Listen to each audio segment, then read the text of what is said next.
Hi there, it's Kristen from k.becca, and in this video I'll be testing out the ink for the Silhouette Mint to see how it works as a base for heat embossing. Before I start testing, I'll need to ink up the stamp. I'm using a stamp that I made earlier, and if you want to see the stamp making process from start to finish, check out the video in the link that should be popping up right about now. The mint ink comes in little bottles, and to ink a stamp you need to squeeze out the ink to cover all of the lines and graphic elements in the stamp.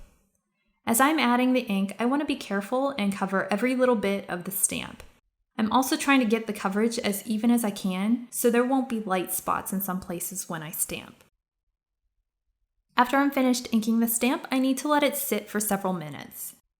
The instructions for the mint say you should let the ink sit for 5 to 10 minutes depending on the design. I usually wait 7 or 8 minutes, and I've gotten good results with that amount of wait time. After about 7 minutes is up, you can see how much of the ink has absorbed up into the stamp.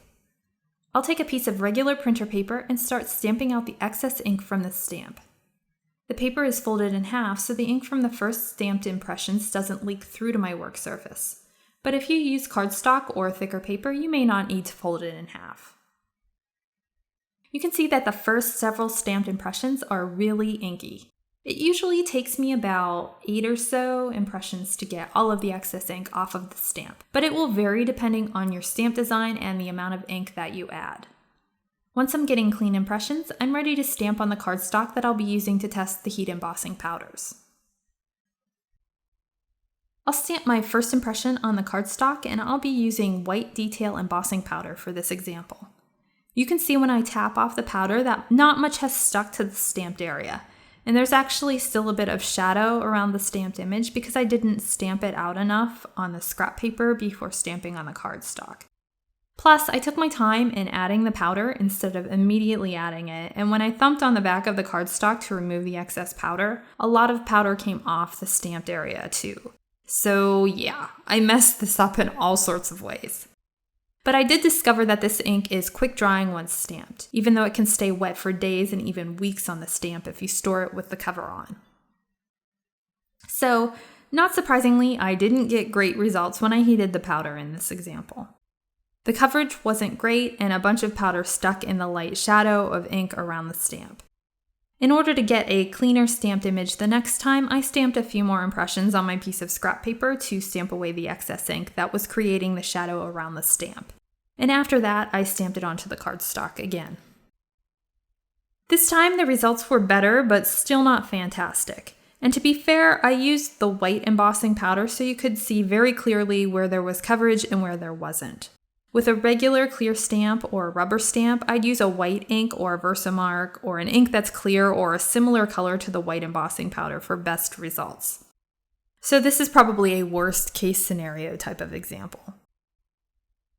I'll stamp another impression, and in this example I'll be using the Ranger Liquid Platinum Metallic Embossing Powder. I'll pour that off onto a piece of scrap paper and give the back a good thump to remove any excess powder. You can see before I heat the powder that a lot of excess has stuck around the stamped image, and again, a lot of powder came off when I thumped the back of the page. You can see when I heat the powder that the results aren't great, and I think that this is in part because I waited too long to add the powder and the ink partially dried. So in the future, I will add the embossing powder as quickly as I can since this ink dries pretty fast.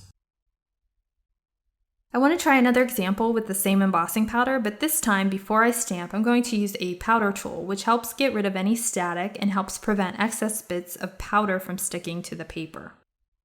I'm using an EK Tools powder tool here, and I'll rub it over the entire area where I'll be stamping. After I stamp, I'll immediately add the powder over the stamped area, and I'll pour the excess off onto a piece of scrap paper. To remove any remaining excess powder, I'll give the back of the page a thump using a lighter touch than I did in the earlier examples, and then I'll heat the remaining powder with a heat tool. This is the best result so far. The powder tool definitely helped less powder to stick to the area surrounding the stamp, and the coverage on the stamp was pretty good. There were still spots where no embossing powder stuck, but overall not too bad. And honestly, any of these things can happen when you're using regular stamps too, so keep that in mind. Next up, I'll be using clear embossing powder, which is one of the most common types used in card making.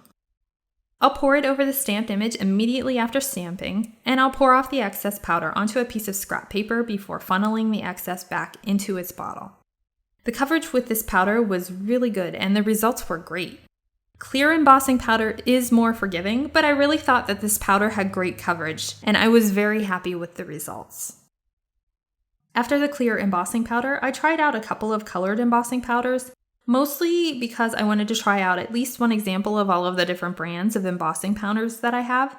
The first is the Wow Fluorescent Pink Embossing Powder, and the coverage was pretty good. I could have come in with a small paintbrush to brush away some of the excess powder before heating it, and that would have given me a cleaner final result. But I didn't think that this result was too bad either. My first try with the Zing Aqua Embossing Powder was a fail because I let the ink dry too much before heating the powder. So when I tapped the back of the page, most of the powder came off. On the second try, I had pretty good results though. Hands down, the best results were with the clear embossing powder, and in general, the rules for best results with the Silhouette Mint ink are the same as they are for regular stamping. My takeaways from the testing are: number 1, use a powder tool to prevent excess powder from sticking, and optionally use a small dry paintbrush to brush off any remaining bits of powder. Number 2, add the powder as soon as possible after stamping. Number 3, use clear embossing powder or a color of embossing powder that's close to the ink color that you're using to stamp for best results. I hope that you found these examples to be helpful and that you've gotten some new ideas about what you can do with embossing powder and Silhouette Mint stamps after seeing these results. You can find a full list of supplies used in this video in the description area below or in the area below the video if you're watching on k.becca.com. If you enjoyed this video and would like to see more videos about the Silhouette Mint, then please give it a thumbs up and subscribe. Thanks so much for watching, and I hope you'll tune in again soon.